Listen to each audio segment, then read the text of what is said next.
Leaf under income tax क्या है? Section 89(1). वैसे इसका रेफरेंस सैलरी में भी आता है।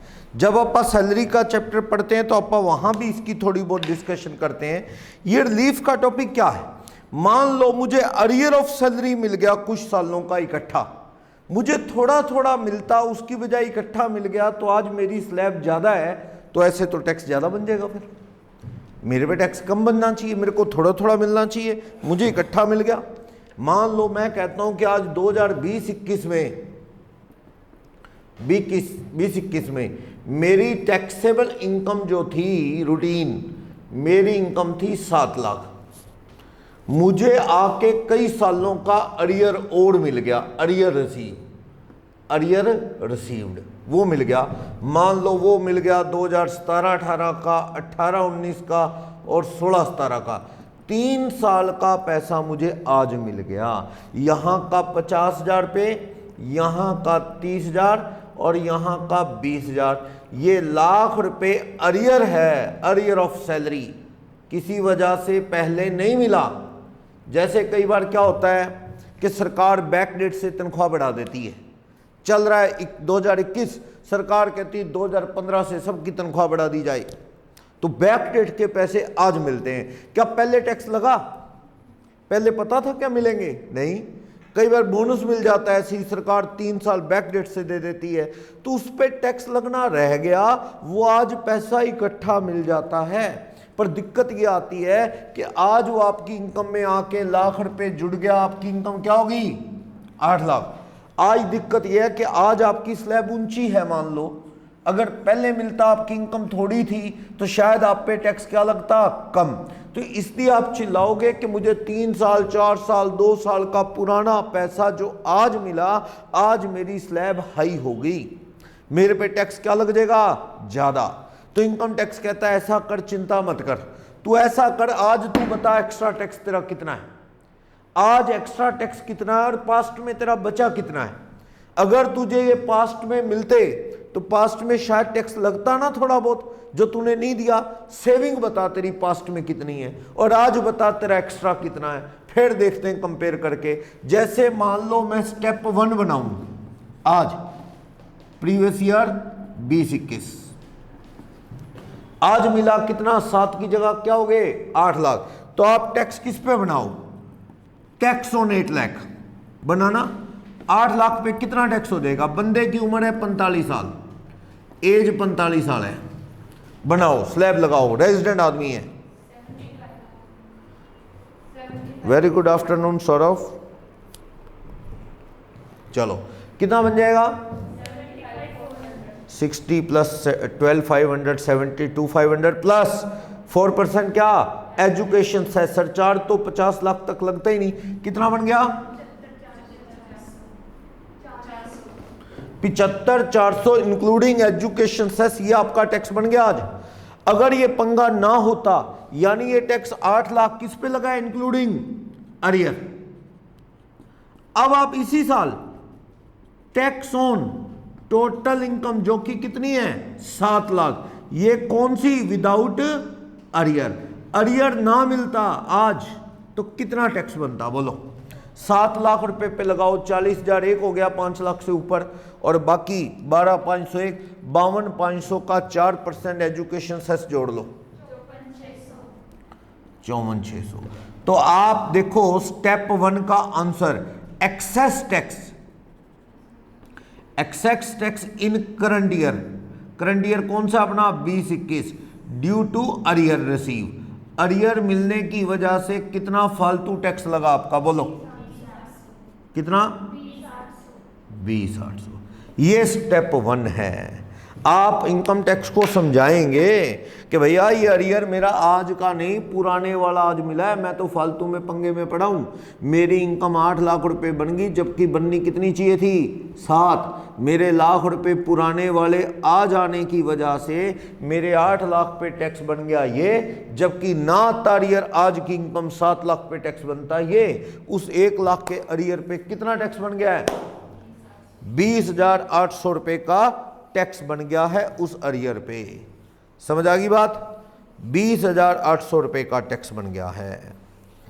अब आपको इनकम टैक्स कहता है स्टेप 2 कर, तू बता तेरी पास्ट में सेविंग भी तो है, तूने ये तो बता दिया कि extra tax charge due to earlier ये एक्स्ट्रा करंट ईयर में है, पर तू ये भी तो बता तेरा पास्ट में बचा कितना है। तो स्टेप 2 तुझे क्या करना होगा?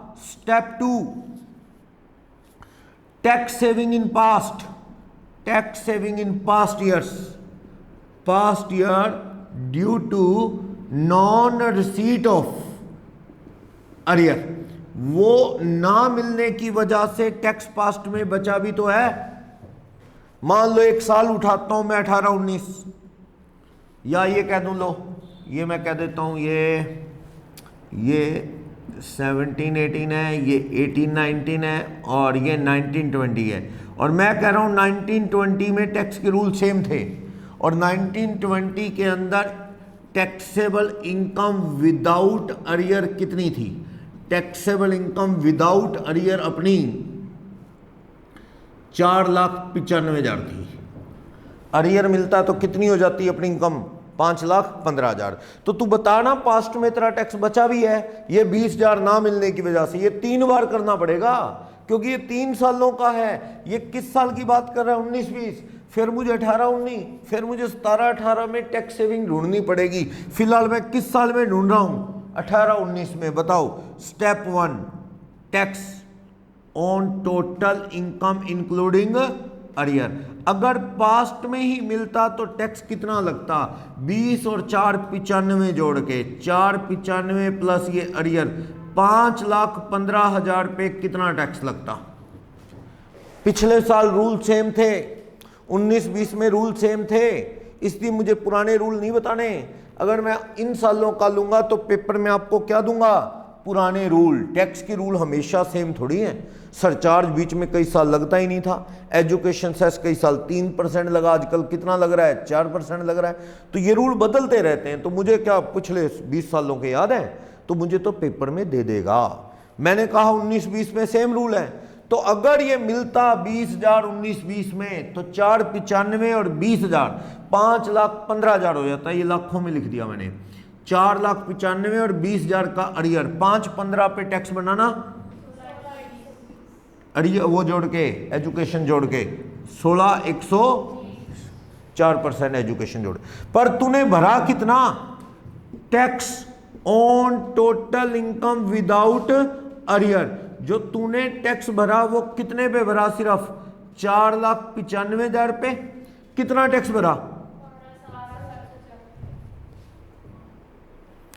87। एक ही रिबेट मिल गई होगी, 87 ने तेरे का सारा टैक्स उड़ा दिया होगा तेरा, क्योंकि 5 लाख तक तुझे क्या मिल गई होगी? 87A। तो तेरा टैक्स क्या बना? 0। तो तू तो 16,120 पास्ट में बचाए बैठा है, और तू हमें कह रहा है 20,800। अभी तो 16,120, तो तेरी ये बचत होगी। टैक्स सेविंग किस साल तेरी टैक्स सेविंग है? ये ऑफ 2019-20 कितने रुपए की? 16,120 की। फिर ये कर 18-19 में ही ऐसे, पर 18-19 के लिए मुझे क्या चाहिए होंगे? 18-19 की रेट। फिर किसके लिए कर? 17-18 में। बता तेरी सेविंग कितनी है? एक साल हुआ अभी 19-20। फिर मैं किसके लिए करूंगा? 18-19 के लिए 17-18। ये कैलकुलेशन जितने सालों का अर्लियर है, ये वाली कैलकुलेशन उतनी बार होगी। अभी तो मैंने 19-20 के लिए किया है, फिर 18-19 के लिए टैक्स सेविंग देखूंगा, फिर 17-18 के लिए देखूंगा, उनका करूंगा तीनों का टोटल। ये है अपनी टैक्स सेविंग स्टेप 2। और आज एक्स्ट्रा टैक्स कितना है तेरा? 20,800। मान लो मैं कह देता हूं 18-19 में सोल्व करके दे देता हूं। 18-19 में टैक्स सेविंग, चलो मैंने सोल्व करके दे दिया। टैक्स सेविंग कितनी है? ये वाली सारी कहानी करके 1,000 रुपये। मैंने कहा 17-18 में आपकी टैक्स सेविंग कितनी है? वैसे ही मैंने रफ टैक्स सेविंग 0, कोई सेविंग नहीं। कहता है जी मिल जाते 50 तो भी 0 था, ना मिले तो भी, क्योंकि आप बहुत कम थे स्लैब से। ठीक है, वो कहता जी मिल भी जाते मेरे को 17-18 में, मेरी स्लैब इतनी कम थी, स्लैब से इनकम 50 मिल भी जाते तो वो भी माफ़ हो जाते, तो मेरी कोई सेविंग हुई ही नहीं। तो तीनों साल में कितनी सेविंग हुई? स्टेप 2 का टोटल कर लो। स्टेप 2 का टोटल सेविंग 3 साल में ना अर्लियर आने से ऑफ 3 ईयर कितनी है? 17,120 कैसे 16,120 प्लस 1,000 प्लस 0 17,120। अब डिपार्टमेंट कहता है चल तू पिछले वाली कहानी बना के देने हमें, फॉर्म जमा करवाता है टेनी फॉर्म। डिपार्टमेंट कहता है बना के दिखा सारा कितनी बचत हुई तेरे को। तो इसने बना के दिखाया 17,120 मैंने पास्ट में टैक्स कम भरा, अगर मुझे ये अरियर तभी मिलता तो मेरा टैक्स 17,120 ज़्यादा होता। पर आज तो 20,800 लग रहे हैं, तो आपको डिपार्टमेंट 89(1) की रिलीफ कितनी दे देगा? Step 1 minus step 2। सरकार कहेगी कि चल ठीक है, क्या स्टेप 1 एक्स्ट्रा टैक्स कितना है तेरा 20,800 माइनस 17,120 कितना टैक्स माफ हो जाएगा 3680 में। ये आपको क्या मिल गई 89(1) की रिलीफ। समझ आया? नेट टैक्स पेबल बताना कितना भरोगे अब आप? नेट टैक्स पेबल 2020-21 में कितना टैक्स भरोगे? आपको जी आपने तो मेरे पे 75,400 बना दिया अरियर जोड़ के, लेकिन मेरे को 3680 रुपए की क्या मिल जाएगी रिलीफ, तो मैं कितना टैक्स भरूंगा? डिपार्टमेंट कहता अब रोना छोड़ दे, अब तो तेरा सारी बात पूरी कर दी तेरी। समझे? अगर तो ऐसा है एडवांस टैक्स तो किश्तों में बनेगा, अगर उस वक्त तक आपको ऐसा कोई अरियर मिल गया तो कंप्यूट कर सकते हैं, प्रैक्टिकली पॉसिबल नहीं है। ठीक है ना? ऐसा होता है टीडीएस भी गलत कट जाते हैं, क्योंकि टीडीएस का क्या है, जैसे मान लो बंदे की नौकरी है, वो बीच में जाके सैलरी बदल गई, कम हो गई, बहुत कुछ होता है, वो एक बेस्ट एस्टिमेट से एडवांस टैक्स जो है वो पे हो जाता है। बाद में जाके कई बार अचानक सैलरी एंड में जाके बहुत ज़्यादा हो गई, तो फिर क्या है, वो पास्ट में टीडीएस कम कट गया या एडवांस टैक्स कम पे हो गया, तो होता है ये ब्याज व्यूज लगते हैं थोड़े बहुत, वो है। मतलब प्रैक्टिकली बीच में उसको 3 महीने के अंदर एस्टीमेट लगाना, क्योंकि अरियर कब मिलेगा अचानक ये कोई पता नहीं होता है। जब अरियर मिल गया तो आपको क्या करना चाहिए, तब हिसाब करके उस पर टैक्स अंदाजे से भर दो। आपको जब मान लो मैं कहता हूँ जनवरी में आके पुराना अरियर मिल गया, अब डिपार्टमेंट तो नहीं आपको कहेगा कितना भरना है, ये आपकी समझ है, आपकी कैलकुलेशन है। अरियर को माइंड में रख के मार्च वाली किस्त में पूरा कर दो ना, टैक्स पूरा कर दो। लेकिन ये कैलकुलेशन तो साल बाद आराम से बैठ गई होगी कि तेरी टैक्सेबल इनकम कितनी, जिसमें अरियर इतना, टोटल टैक्स, बिना अरियर के कितना टैक्स, डिफरेंस है तेरा एक्स्ट्रा टैक्स। कितना एक्स्ट्रा टैक्स है 20,800। पिछले 3 साल का अरियर है, पिछले तीनों साल की डिटेल देगा मुझे, कितनी इनकम पे भरा टैक्स, ये जुड़ता तो कितने पे बनता, बिना जुड़े कितने पे भरा। तेरी तीनों साल में जो टैक्स सेविंग है वो 17,120 की है, तो तेरा फालतू टैक्स 20,800 है। चल छोड़े, तेरे को 3680 तेरे को छोड़ दिए। स्टेप 1 माइनस स्टेप 2 कितने छोड़ दिए 3680। तू कितने दे दे फाइनल? तू दे दे 75,400 बनते अरियर समेत, 3680 तेरे फालतू हैं, छोड़ दे, बाकी तो दे दे। इसका मतलब जानते हो क्या हुआ? और इसका मतलब हुआ टैक्स विदाउट अरियर। 2020-21 में अरियर के बिना कितना टैक्स बनता है? अरियर ना मिलता तो 54,600 प्लस डिपार्टमेंट कहता है पास्ट की टैक्स सेविंग ला दे दे। पास्ट में तेरे को मिलता तो कितना बनता? 17,000। कितना टैक्स पेबल आ गया? वही ले रहा है डिपार्टमेंट आपसे, वही 71,720। समझे ना? पर ऐसे करके नहीं दिखाना, इससे तो रिलीफ निकलेगी नहीं। बात एक ही है भाई, डिपार्टमेंट कहता है चल तेरा अरियर भूल जा, तू 7 लाख रुपए पे टैक्स दे दिया, 54,600 हो गया, प्लस तू पास्ट के खाते खोलते रहे, उनमें जोड़िए इनकम अरियर वाली, जोड़ जोड़ के टैक्स बना, तेरा कितना बनता है और तूने कितना भरा। 17,120 कम भरा, ला 17,120 बोला, हो गया 71,720। वही ले रहा है डिपार्टमेंट, कोई गलत बात थोड़ी कर रहा है। क्लियर? तरीका ये है और लॉजिकल भी है, बंदे को अननेसेसरली हार्डशिप है इस तरह की चीजों में। एक स्टूडेंट कहता है बाई चांस सर स्टेप 2 का आंसर स्टेप 1 से ज्यादा है, जैसे कि इस क्वेश्चन में हालात बन ही रहे थे। एक साल में 16,000 बन गया था, अभी तो 2 साल की और डिटेल। बाय चांस पास्ट में टैक्स सेविंग 28,000 है और आज आपका फालतू टैक्स क्या है 20,800। वो स्टूडेंट कहता है सर क्या उसको डिपार्टमेंट कहेगा और दे तेरे को? ऐसा क्यों हो गया? बाई चांस आज बंदे की स्लैब कम है और पास्ट में स्लैब ज़्यादा थी, पास्ट में ज़्यादा कमाता था किसी वजह से, तो उस पर क्या है, पास्ट में टैक्स सेविंग क्या है ज़्यादा, और आज क्या है टैक्स, एक्स्ट्रा टैक्स कम, तो क्या होगा, क्या देने पड़ेंगे फालतू ना, चुप करके बैठ जाओ घर बस। डिपार्टमेंट को याद दिलाने की जरूरत थोड़ी है, शोर मत मचाओ भाई, जो आपका टैक्स बनता है अरियर जोड़ के भर दो बस।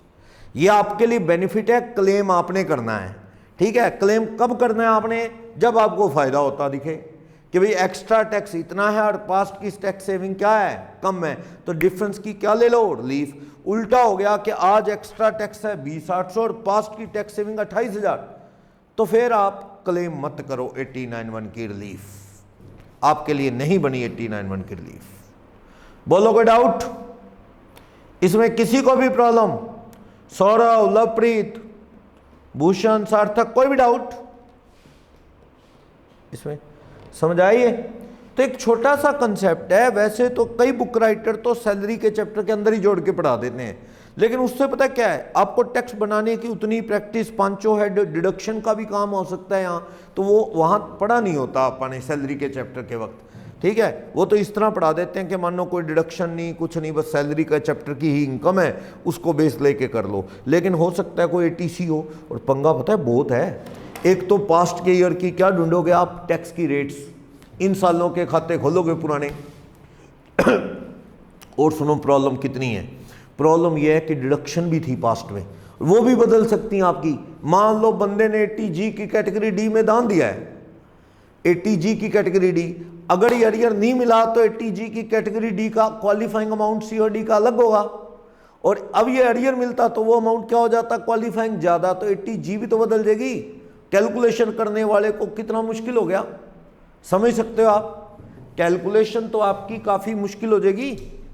तो ये दिक्कतें आती हैं। क्या हुआ, जब मैं नया नया CA बना, जैसे अभी स्टार्टिंग कोई 1-2 महीने हुए थे, CA ऑफिस अपना सेटअप किए, ट्यूशन्स के साथ मैं CA प्रैक्टिस चलाता था, एक विडो लेडी आ गई, उसके ऐसे ही था, कोई अरियर मिला था उसके हस्बैंड का, कोई पुराना, काफ़ी पुराना, कोई 6-7 लाख रुपए ऐसा कुछ मिला था उसको। वो कहती वैसा ये करना है, ये सारी डिटेल है। मैंने कहा कर देंगे। तो उस वक्त ऐसे ही चलता था कि फीस का ये सिस्टम होता था, सामने वाला कहता था भी कुछ मिलेगा तो आपको दे देंगे। वही बात है ना, बंदे को वहम होता है, पता नहीं सरकार से पैसे लेने आसान थोड़ी है। उसका कटा था TDS।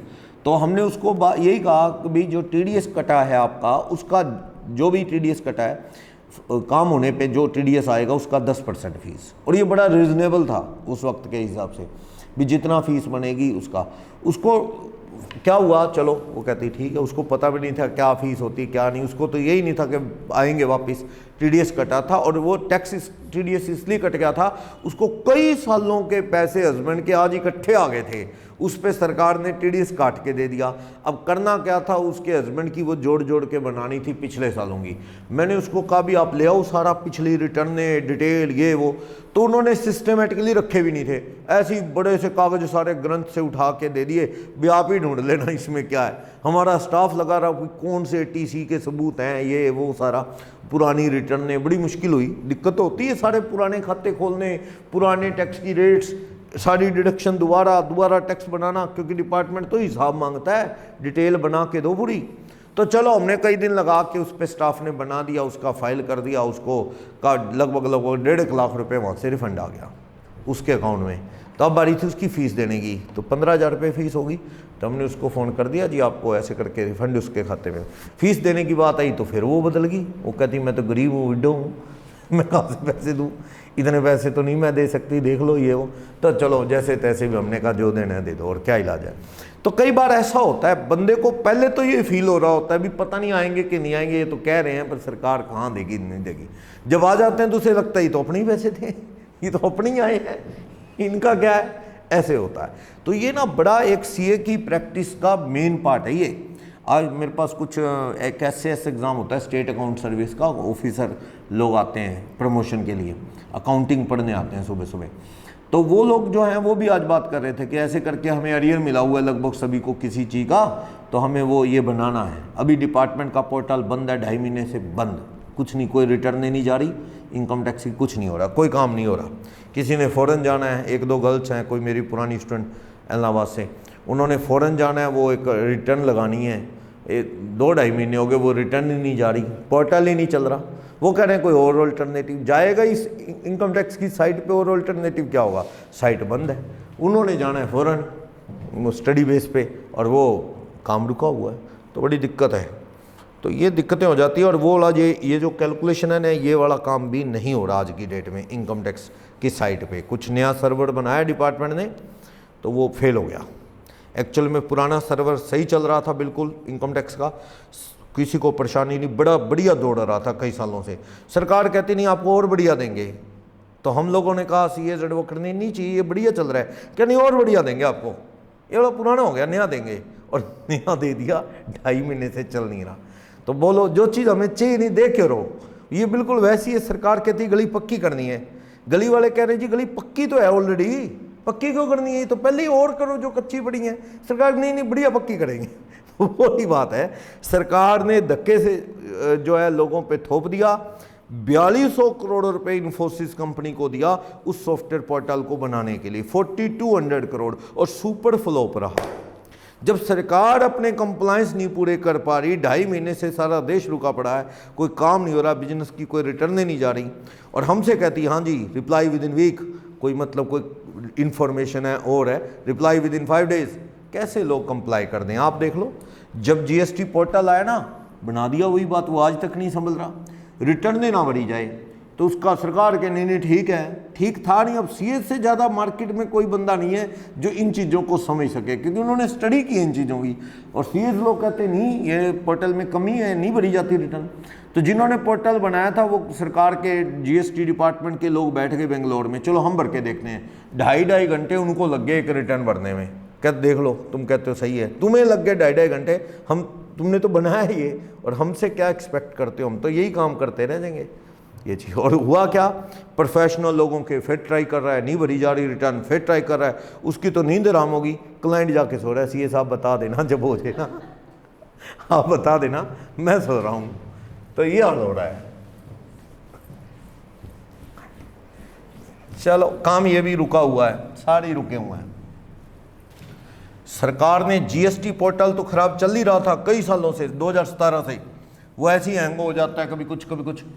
इनकम टैक्स में कोई दिक्कत नहीं थी, बहुत बढ़िया चल रहा था 8-10 साल से वो पोर्टल। तो सरकार ने वो इनकम टैक्स को भी जीएसटी जैसा बना दिया। जीएसटी को इनकम टैक्स जैसा बनाना था, इनकम टैक्स को भी जीएसटी जैसा बना दिया। चक्कर ये। चलो तो रिलीफ का मीनिंग तो आपको आइडिया हो गया ना माइंड में, कब ये एप्लीकेबल है, जब बंदे को एडवांस सैलरी मिले, कई सालों की पहली मिल जाए।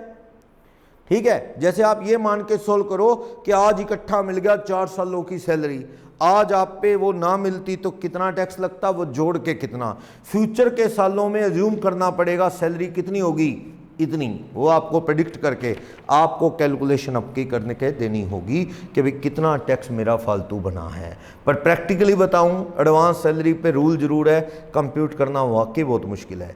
मेरे को 2 साल की एडवांस सैलरी आ गई, अब क्या पता 2 साल बाद मेरी इनकम क्या होगी, आज के नॉर्म्स के हिसाब से नॉर्मल वो ज्यूम करके, पर मुश्किल है। ज़्यादातर ये केस होते हैं कहाँ मिलती है एडवांस सैलरी, अरियर मिलते हैं, और अरियर में हमें कोई दिक्कत नहीं, पास्ट तो साफ है बिल्कुल। नेट खोलो, पुरानी टैक्स की रेट्स देख लो, डिडक्शन के रूल देख लो, आराम से आप कैलकुलेशन कर लेंगे, कोई दिक्कत नहीं है।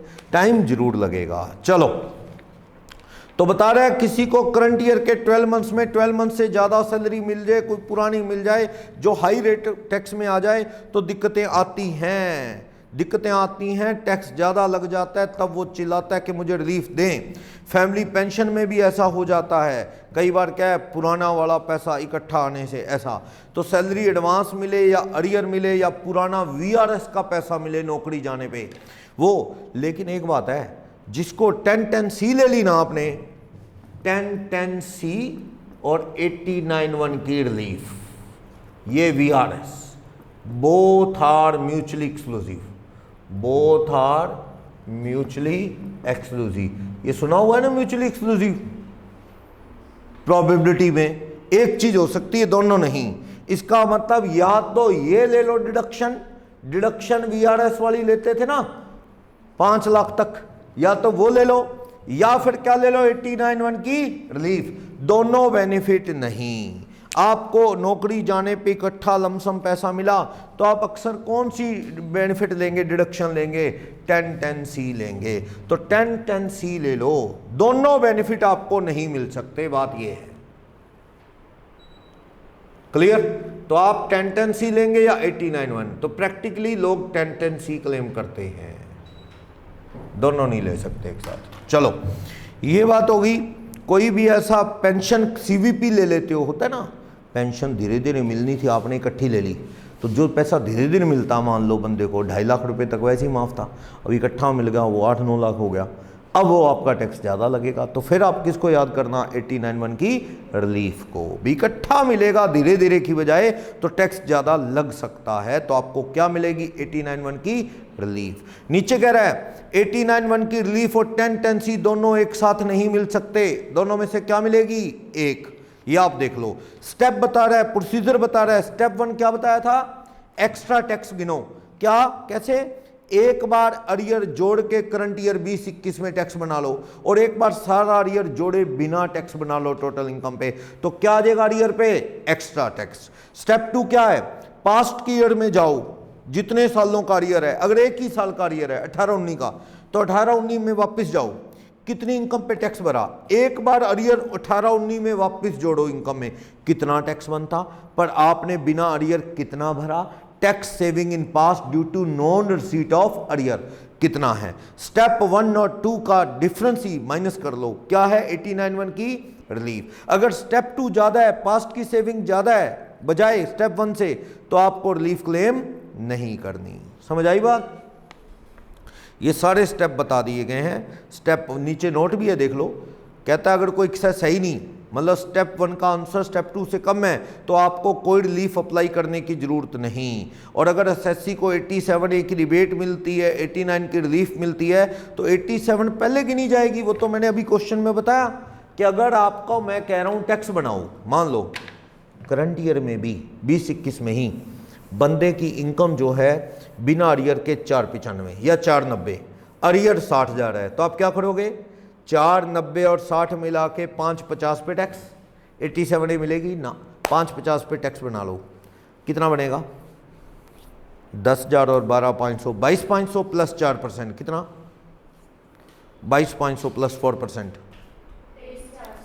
23,400। और बिना अरियर जोड़े बनाना, 490 पे टैक्स क्या बनता? 240 पे 12,000, पर 12 का 12 क्या मिल जाती? 87A। टैक्स क्या बनता? 0।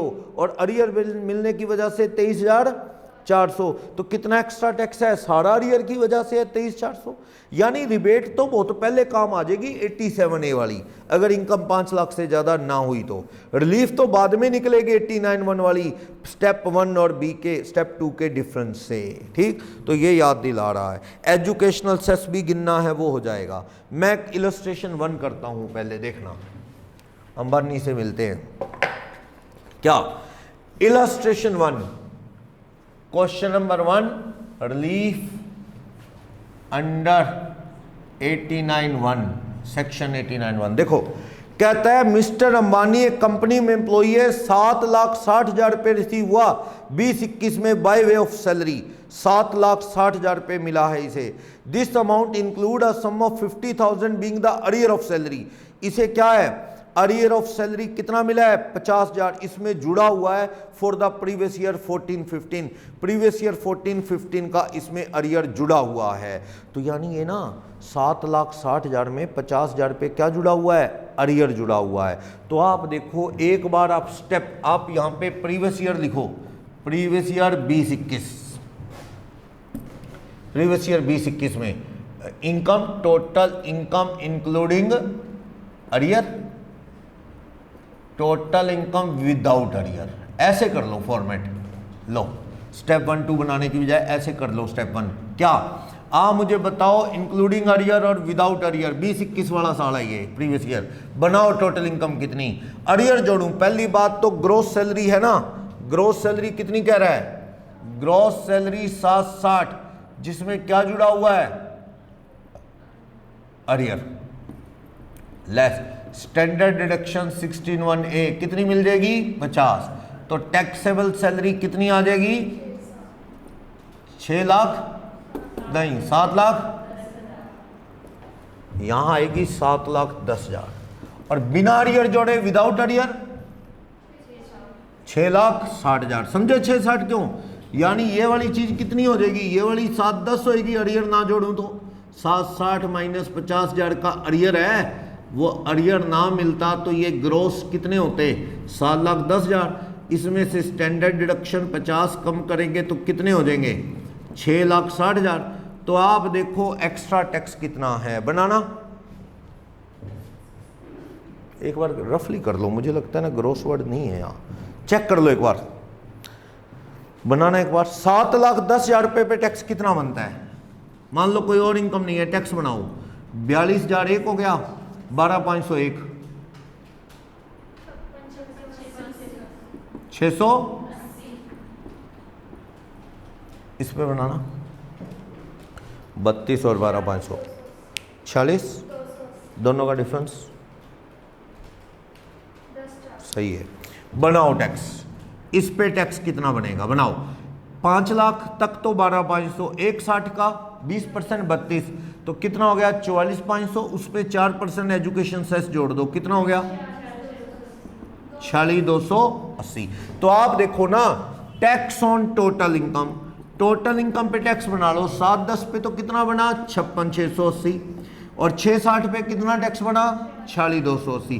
तो बनाओ ना इन दोनों का डिफरेंस। स्टेप 1 हो गया, कितना डिफरेंस है 56,680 माइनस 46,280, कितने रुपए स्टेप 1 में आ गया एक्स्ट्रा टैक्स।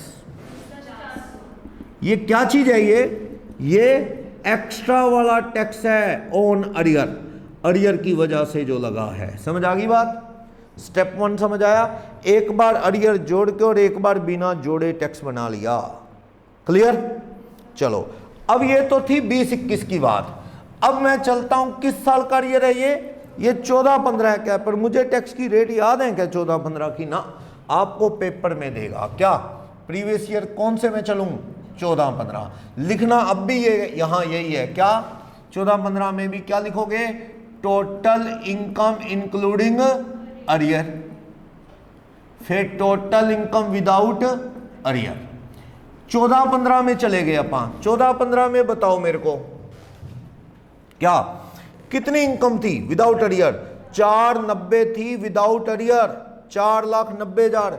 अरियर जोड़ूं तो 50 कितने 540 हो जाए ग्रॉस।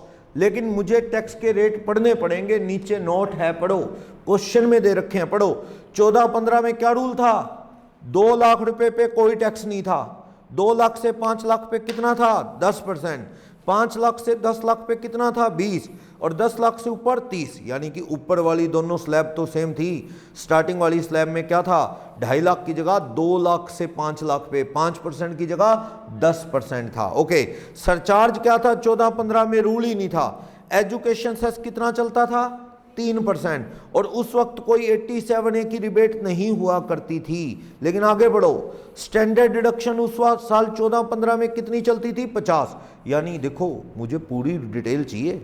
14-15 में एजुकेशन सेस 4 नहीं, कितना लगता था 3। 87A की रिबेट का कोई फंडा नहीं था। जो आज है ना 5 लाख से कम हो तो माफ हो जाता है टैक्स, रिबेट मिल जाती है, 87A नहीं थी। सरचार्ज लगता ही नहीं था। आज तो 50 लाख के बाद लगता है, तब लगता ही नहीं था। स्टैंडर्ड डिडक्शन का रूल तब भी क्या था जो आज है कितना 50,000। तो आप मुझे लेके चलो वापस 14-15 में।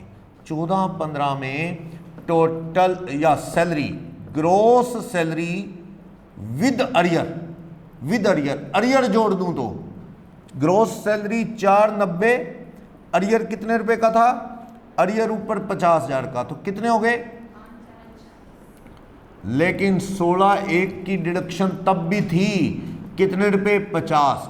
तो आपकी टैक्सेबल सैलरी उस साल में कितनी थी, आपकी टैक्सेबल सैलरी थी 490 अरियर के साथ 4,90,000। अरियर ना होता ये इसी साल 14-15 में ही gross salary without arrear, without arrear कितनी थी ग्रोस सैलरी हमारी 490 लेस स्टैंडर्ड डिडक्शन 16(1)(a) कितनी 50,000। तो ये कितना आ गया 4,40,000 टैक्सेबल सैलरी जिस पे आपने टैक्स दिया। क्लियर? अगर वो अरियर मिलता तो 490 होती, वरना आपकी 440 पे आपने टैक्स भरा है। बनाना 490 होते तो कितना टैक्स बनता? टैक्स ऑन 490 बनाओ ध्यान से, बात 14-15 की है। 2 लाख माफ, 2 लाख माफ, अगले 290 पे 10% कितना होगा? 29,000। 29,000 में कितना 3% क्या लगता? Education cess. कितना टैक्स बनता? 810, 870। फिर टैक्स ऑन 440 बिना अरियर वाले पे कितना? 24,000 प्लस 3% एजुकेशन। 2 लाख माफ, अगले 240 पे 10% 24,000। तब रूल 10% का था। 24,000 प्लस 3%, 87 होती नहीं थी रिबेट, तो कितना? 24,720। तो आप टैक्स बनाओ ना, टैक्स ऑन टोटल इनकम। 490 पे कितना टैक्स हो गया? 29,870। और 440 पे कितना हो गया? दोनों का डिफरेंस स्टेप 2। स्टेप 2 क्या हो गया? Tax saving in past due to non receipt of arrear. ना मिलने की वजह से कितनी टैक्स सेविंग हुई पास्ट में? करना दोनों का डिफरेंस। 5250, 5150। 5150 पास्ट में आपकी क्या हुई है? 5250 आ रहा है। अच्छा, ये तो 5150 ही है। ओके, अब आप देखो 89(1) की रिलीफ कितनी मिलेगी आपको। स्टेप 1 2 समझ आ गया? ये मुझे लगता है कॉलम बना के दिखाना अच्छा है, क्योंकि प्रैक्टिकल लाइफ में जो फॉर्मेट बनता है एक्सेल में वो ऐसे बनता है। बाकी कोई दिक्कत नहीं है, आप वैसे ही बना लो स्टेप 1 जैसे हॉरिजेंटल वे में, कोई दिक्कत नहीं है। तो आप मुझे बताओ 89(1) की रिलीफ कितनी हो जाएगी? Step 1 minus step 2। तो स्टेप 1 कितना फालतू टैक्स? ये 10,400 हमारा क्या है? एक्स्ट्रा टैक्स है 10,400। और ये 5150 क्या हमारी टैक्स सेविंग। तो कितना हो गया? ये 5250 की 89(1) की रिलीफ हो गई। यानी नेट टैक्स पेबल कितना करोगे आप? Net tax payable, net tax payable in 2020-21 कितना टैक्स है आपका? टैक्स इंक्लूडिंग अरियर 7-10 पे 56,680 है, लेकिन आपको माफ कर देते हैं 5250 क्या मिल गई? 89(1) की रिलीफ। कितना भर दो आप? 51। सही है? या ऐसे भी कर सकते थे, टैक्स विदाउट अरियर इन 2020-21। 20-21 में विदाउट अरियर कितना टैक्स है? 46,280।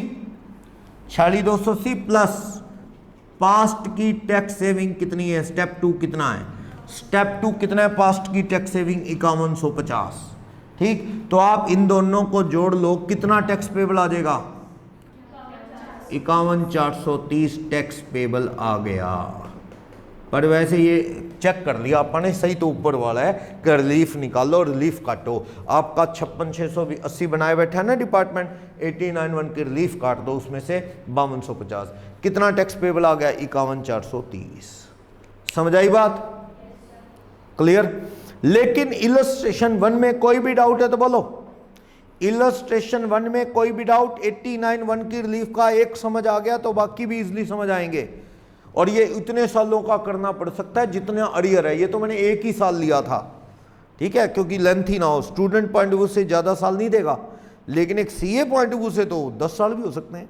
अरियर आए उतनी फीस बढ़ाता जाएगा वो, जितनी कैलकुलेशन बड़ी होती जाएगी। चलो हो जाएगा ये। बाकी आजकल नेट पे सही है। मुझे याद है बहुत साल पहले जब हम सीए में बस ज्वाइन किया, उस वक्त नेट तो चलता था लेकिन कम चलता था, बहुत कम अवेलेबिलिटी थी।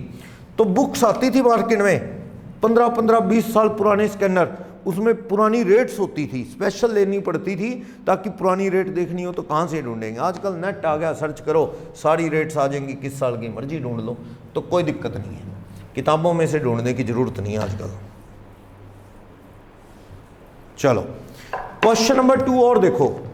क्वेश्चन नंबर 2 रिलीफ 89(1) का क्या कहता है? क्वेश्चन नंबर 2 कह रहा है कि in case of mister Rajiv की सिचुएशन बता रहा है कि in case of mister Rajiv you are inform that, page number 2 of the notes, in case of Rajiv you are inform that taxable salary 20-21 की कितनी है? 750। ध्यान देना, वर्ड क्या है?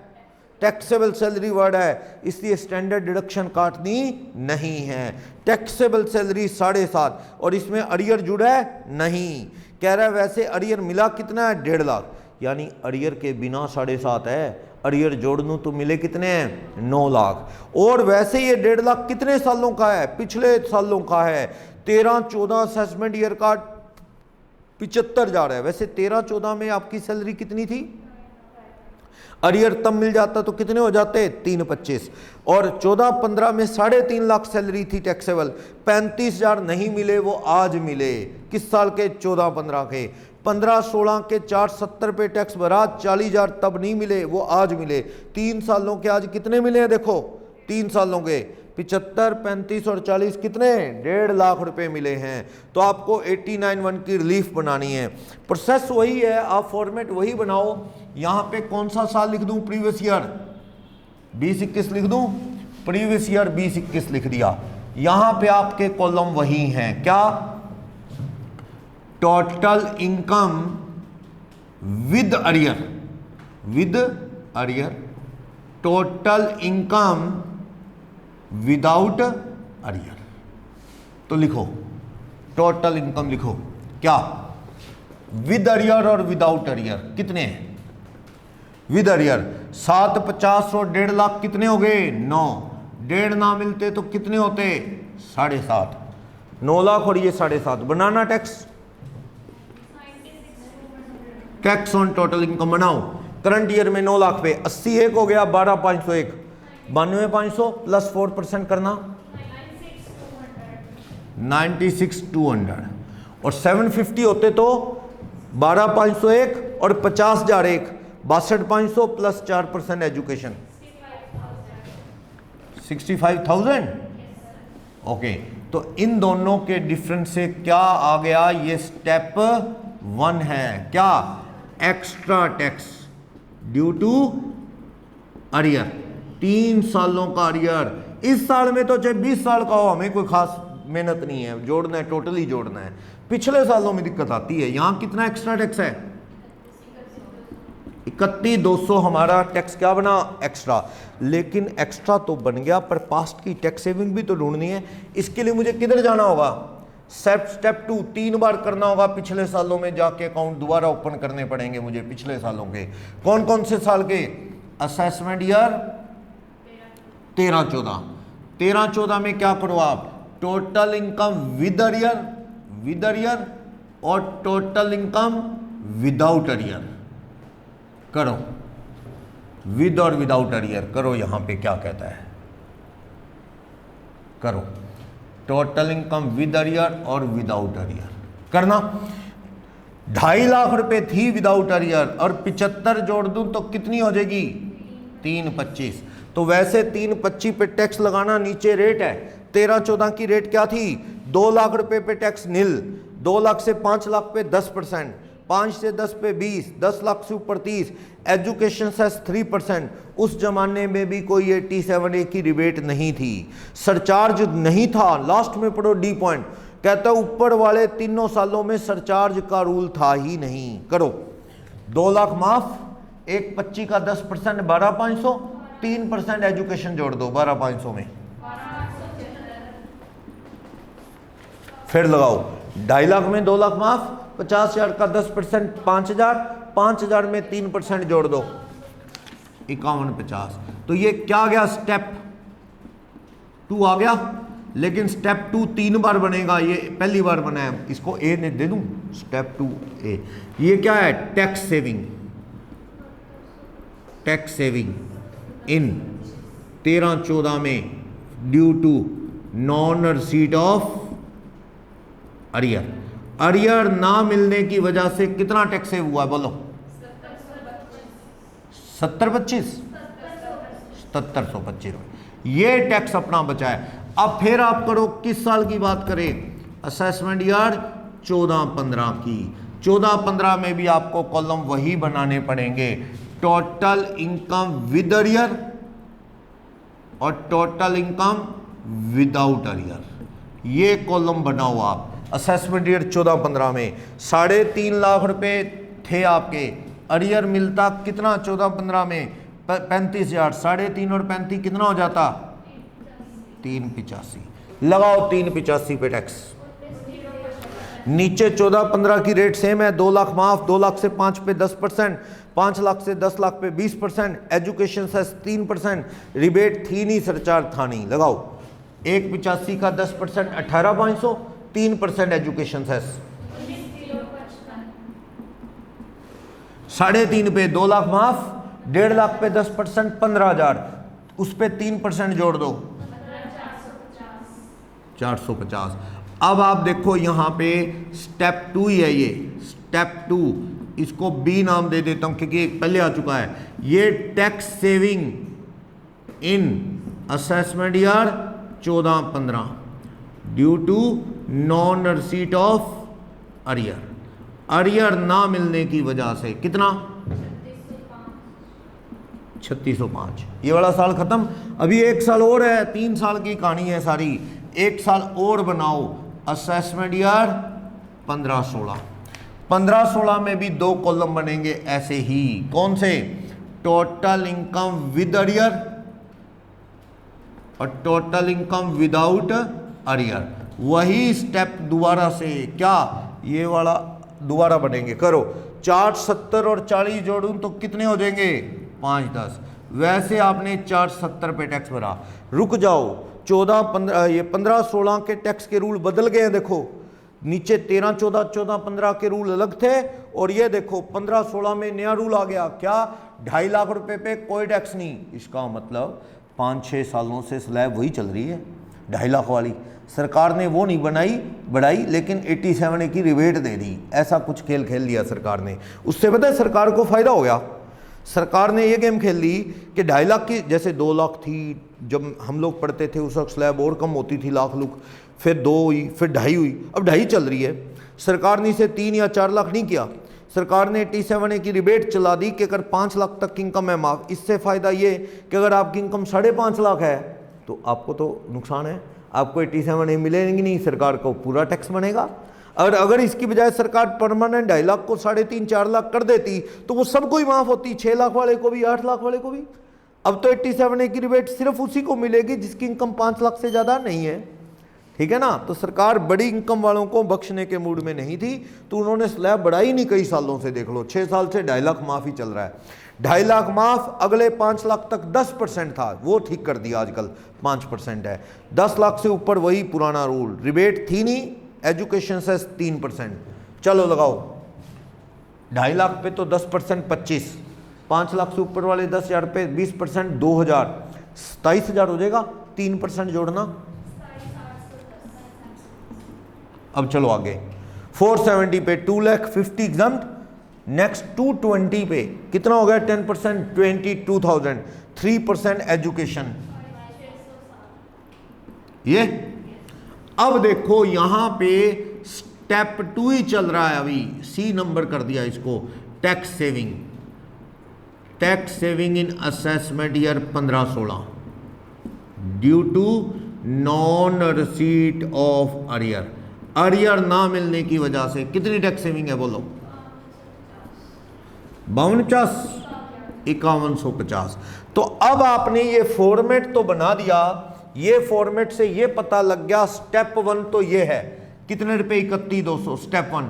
स्टेप 2 का भी टोटल कर लो आप। यहां से देखो, यहां से स्टेप 2 3 बार, ये और ये तीनों का टोटल कर लो। ये तीनों का टोटल क्या है स्टेप 2, क्या चीज, टैक्स सेविंग। 3 सालों में टैक्स सेविंग कितनी होगी देखो, 7725 प्लस 3605 प्लस 5150 कितने रुपए 16,480। पास्ट में टैक्स बचा है। स्टेप 2 3 सालों का हो गया ना, थोड़ा थोड़ा बचा हुआ। और ये क्या है स्टेप 1, स्टेप 1 क्या चीज होती है? एक्स्ट्रा टैक्स करंट ईयर में अरियर की वजह से कितने रुपए का है वो तो अपने पहले ही निकल गया 31,200, ये तो इसमें तो कोई दिक्कत नहीं, बस अपना काम हो गया। 89(1) की रिलीफ बता दो कितनी होगी? 89(1) की रिलीफ स्टेप 1 माइनस स्टेप 2, तो स्टेप 1 कितना? 31,200, पास्ट में कितना बचा है? 16,480। कितने रुपए सरकार छोड़ देगी आपको? 14,720 की क्या मिल जाएगी आपको? 89(1) की रिलीफ। नेट टैक्स पेबल बता दो, net tax payable in previous year 2020-21 कितना? अरियर के साथ 96,200 बनता है, लेकिन 89(1) की रिलीफ 14,720 काट के कितना भर दो आप? 81,480। किसी को भी डाउट? नेट टैक्स पेबल निकालने में कोई भी इशू? 89(1) की रिलीफ सोल्व करने में कोई भी प्रॉब्लम? क्लियर है? नेक्स्ट पेज पे वैसे 2 क्वेश्चन और हैं, लेकिन आप पढ़ लो, वैसी रफली सा देख लो एक बार। थर्ड क्वेश्चन मिस्टर दाऊद का है, इसमें तो कोई डाउट नहीं है, इसको ऐसे भी समझ सकते हो। 65,000 रुपये दे दो सरकार को, tax without arrear, tax without arrear in previous year 20-21। कितने रुपए? अरियर का पंगा ना होता 65 देते। पास्ट 3 ईयर की टैक्स सेविंग दे दो हमें, जो तेरा बचा है कितना? 16,480। ऐसे समझ लो कितना? हम तो पूरे पैसे ही मांग रहे हैं, तेरे से एक्स्ट्रा तो ले ही नहीं रहे, हम अपने मांग रहे हैं हम तो। सरकार कहती है ऐसे कर ले, चाहे बात तो एक ही है, पर हमें ऐसे ही करके दिखाना है। रिबेट तो, रिलीफ तो ऐसे ही निकलेगी ना। चलो थर्ड में, दाऊद नाम का एक एम्प्लॉई है, सैलरी में वर्ड कंप्यूटेड है, ध्यान देना, यहां पे वर्ड क्या है? कंप्यूटेड। 7-10 यानी स्टैंडर्ड डिडक्शन कट चुकी है। फिर कह रहा है ड्यूरिंग द ईयर अरियर मिला 25, किस साल का ये? 16-17 का, यानी कि अरियर जोड़ूं 7, 10 और 25 क्या हो जाएगा? 7-35। अरियर ना जोड़ूं तो कितना हो जाएगा? 7-10। लेकिन कह रहा है असेसी की इनकम 16-17 की कितनी है? 330। अरियर जोड़ूं तो 355 हो जाएगी, वरना 330। और कह रहा है 25 मार्च 21 को इसने पीपीएफ में भी डाले हैं। यानी इस क्वेश्चन नंबर 3 को जब करोगे तो आप यहां पे पिछला साल एक ही है, कौन सा है? असेसमेंट है कि प्रीवियस ईयर? प्रीवियस ईयर 16-17, या पीवाई है प्रीवियस ईयर 16-17, ये है, ये नहीं है 3-3। बस एक क्वेश्चन में करके दिखा दिया पिछला, तो बस एक ही साल का अरियर है, वो इंफॉर्मेशन दे रहा है अपने को। ठीक है, स्टेप 1 माइनस 2 कितना होगा? टैक्स पेबल कितना होगा? ये अमाउंट सारे बदल जाएंगे, देखना। लो आप कैलकुलेटर भी कर लेंगे, देखो बताओ मुझे, वैल्यू पुट करते जाओ।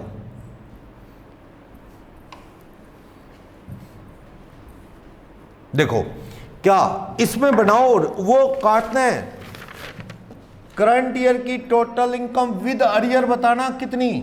टैक्सेबल सैलरी 7-10, अरियर मिला कितने का? अरियर 25, ये आएगी इसकी ग्रोस टोटल इनकम 735। लेकिन नहीं, इसने क्या किया है? पीपीएफ में जमा करवाए हैं, 80C मिलेगी कितनी? 50,000। तो ये क्या आएगी? टोटल इनकम कितनी? 685। 6,85,000 इनकम लेके चलनी है आपने, क्योंकि इंफॉर्मेशन ध्यान से देखो, 6,85,000 पे है, 6,85,000। ओके 685। और अगर ये अरियर नहीं जोड़ता 25,000, 7-10 माइनस 50 क्या आ जाएगा? 660, 6,60,000। बनाओ 685 पे टैक्स कितना बनता है? 685 पे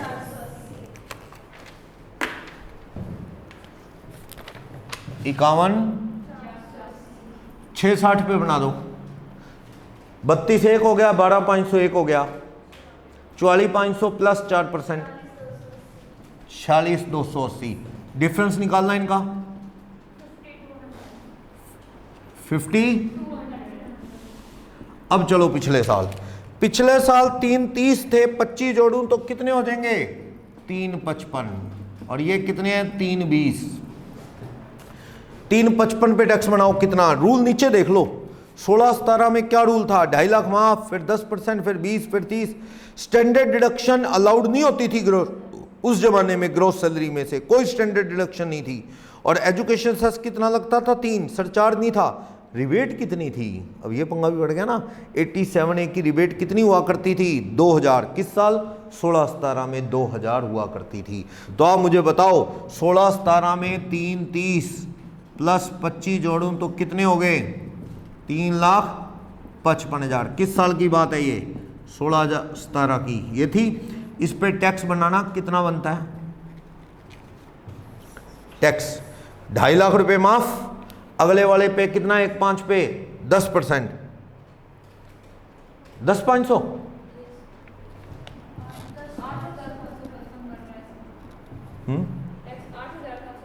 कैसे 330 और 25, 355। अच्छा वो देख लेता हूं। 355 में 2.5 लाख रुपए माफ, 1,05,000 पे 10%, 10,500 हो गया। लेकिन तब क्योंकि इनकम 5 लाख से ऊपर नहीं है तो 87A की रिबेट कितनी मिलती थी उस वक्त 2,000, तो कितना हो गया 8500 प्लस हेल्थ एंड एजुकेशन, तब एजुकेशन सेस ही चला करता था, अब बाद में कितने परसेंट 3%, तो कितना टैक्स बनता है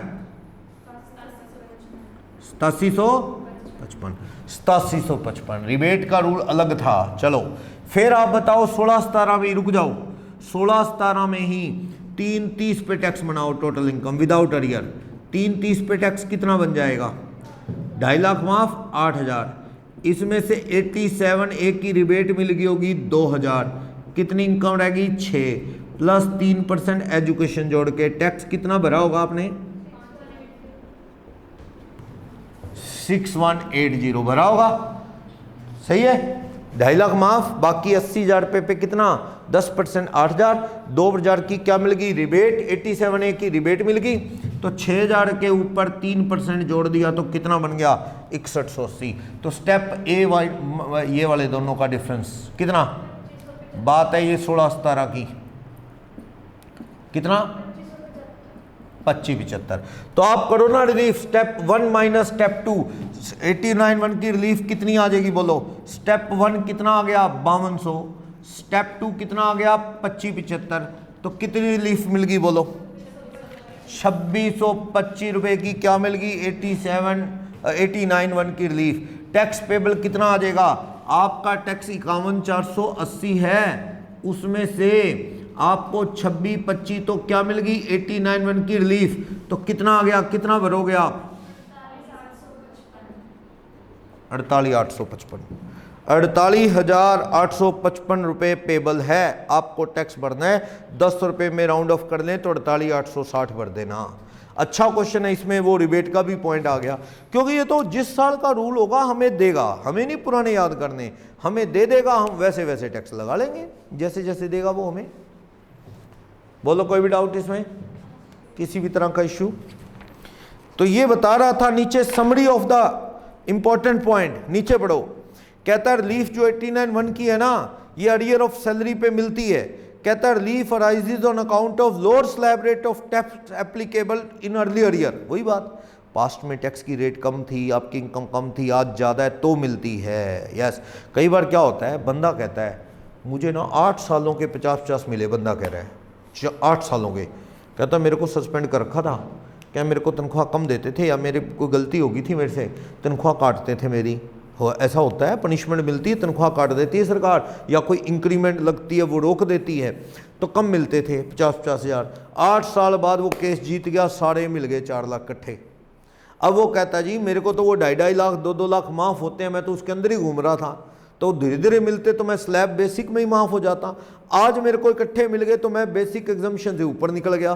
तो इसलिए मेन पंगा 89(1) का ये होता है कि स्लैब थोड़ी में आता बंदा, शुरुआती स्लैब में आता, अब ऊपर में आ गया इकट्ठा मिलने से, तो ये 89(1) रिलीफ इसीलिए हेल्प करती है। सेकंड स्टार, रिलीफ करते वक्त टैक्स पेबल करंट ईयर का और अर्लियर ईयर का should be worked out inclusive of surcharge and education. वो तो बताई ना, ये कह रहे हैं ये जो टैक्स बनाते ना ये वाला टैक्स, इसमें सरचार्ज एजुकेशन 87A रिबेट कर लो सारा, फाइनल टैक्स ये फाइनल टैक्स जैसे गिनते हो वैसे कर लो, एजुकेशन सरचार्ज सब कर लो, फिर डिफरेंस बनाओ कितना है टैक्स सेविंग या एक्स्ट्रा टैक्स, फिर निकलेगी रिलीफ।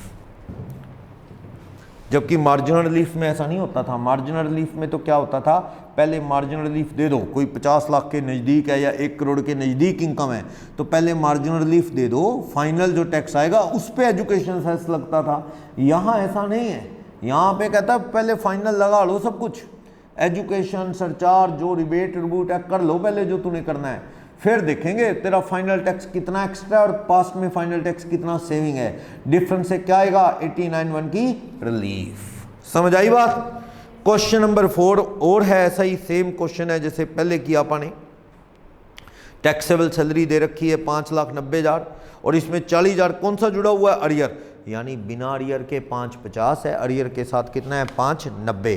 तो बस वो टैक्स का डिफरेंस पास्ट में जाके भी बनाना पड़ेगा, हो जाएगा।